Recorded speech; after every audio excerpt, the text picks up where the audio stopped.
Jadi kalau melihat performa dan perubahan para pemain itu sangat baik, walaupun melalui TV saja. Jadi coach sangat percaya untuk ketemunya pasti akan menjadi lebih baik lagi.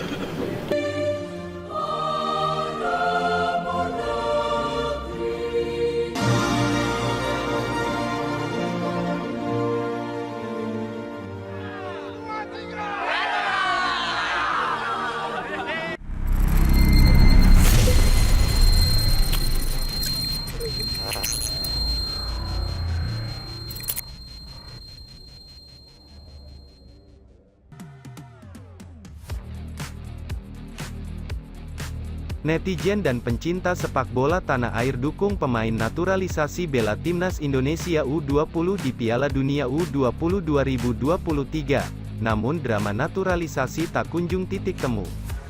Federasi Sepak Bola Indonesia, PSSI, terus mengupayakan peningkatan kualitas timnas Indonesia U20 jelang hadapi Piala Dunia U20 2023. Salah satu caranya, dengan menghadirkan sejumlah pemain naturalisasi di dalam skuad Garuda Nusantara. Kehadiran pemain naturalisasi itu ternyata mendapat banyak dukungan dari pencinta sepak bola tanah air, dengan harapan, kehadiran pemain naturalisasi itu bisa menambah kekuatan Garuda Nusantara di Piala Dunia U20 2023. Sebagaimana diketahui, Direktur Teknik PSSI Indra Syafri sudah mengantongi 4 nama calon pemain naturalisasi setelah berkunjung ke Belanda. Namun, baru 2 pemain yang akan segera diproses, yakni Ivar Jenner dan Justin Hubner. Ternyata langkah itu didukung oleh mayoritas supporter di Indonesia.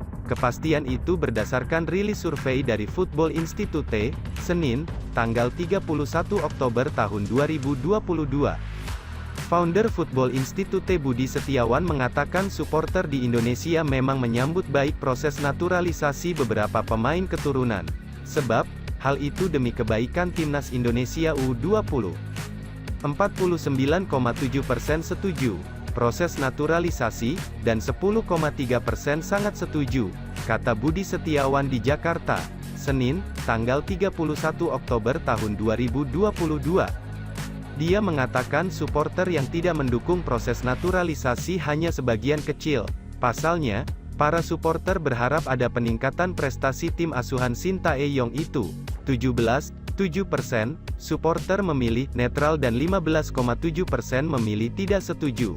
Sementara itu, 6,6% supporter sangat tidak setuju, katanya. Survei bertema persepsi fans sepak bola nasional terhadap kondisi sepak bola nasional, yang dilakukan dalam kurun waktu 15-21 Oktober tahun 2022. Adapun sebanyak 1.200 responden dari seluruh Indonesia, yang tersebar ke dalam 6 kota besar. Keenam kota itu meliputi Jakarta, Bandung, Semarang, Solo, Surabaya, dan Malang. Metode sampling dengan menggunakan multi-random dengan margin error 2,83% dan confidence interval 95%.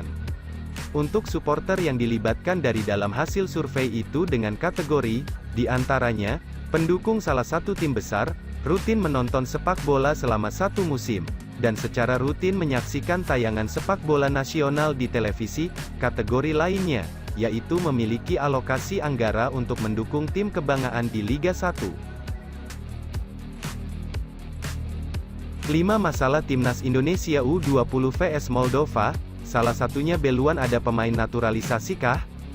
Timnas Indonesia U20 mempunyai 5 catatan masalah saat menghadapi Moldova U20 pada laga uji coba di Turki.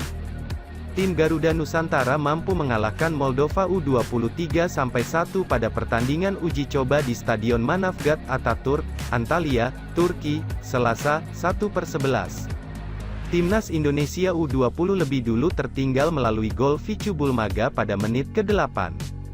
Namun Timnas Indonesia U20 mampu membalas 3 gol yang dicetak oleh Rabani Tasnim pada menit ke-58, Muhammad Ferrari menit ke-73, dan Marcelino Ferdinand menit ke-79.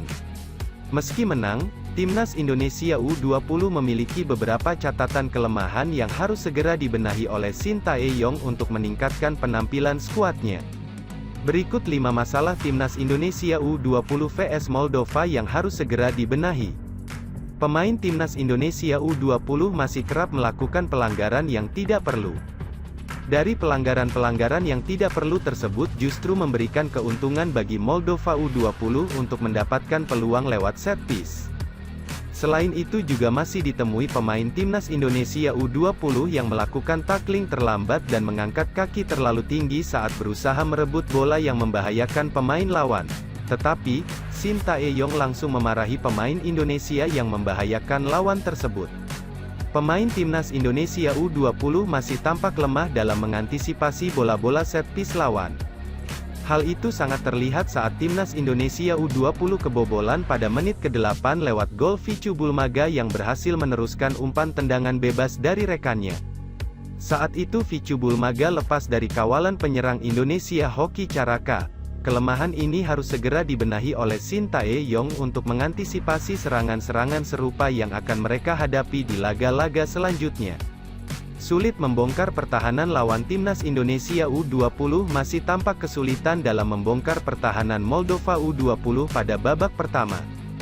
Para pemain timnas Indonesia U20 membutuhkan waktu 58 menit untuk bisa mencetak gol penyama kedudukan yang dicetak Rabani Tasnim. Para pemain timnas Indonesia U20 tampak kesulitan ketika harus beradu duel melawan pemain Moldova U20.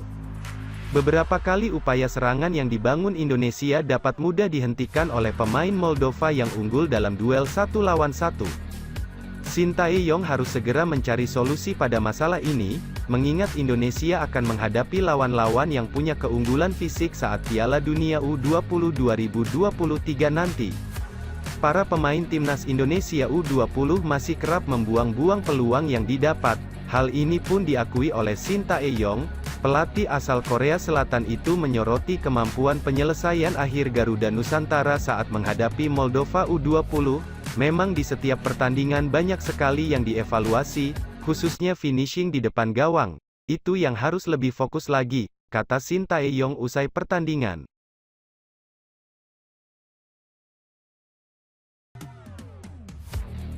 Media Vietnam soroti dua pemain keturunan Jordi Amat dan Sandy Walsh potensi tak perkuat Indonesia di Piala AFF 2022.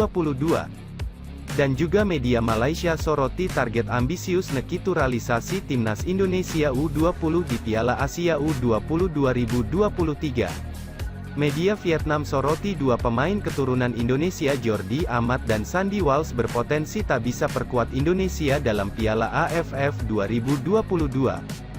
Dalam tulisannya, media Vietnam menjelaskan bintang Eropa itu akan sulit memperkuat skuad Garuda karena Piala AFF memang tidak masuk kalender FIFA.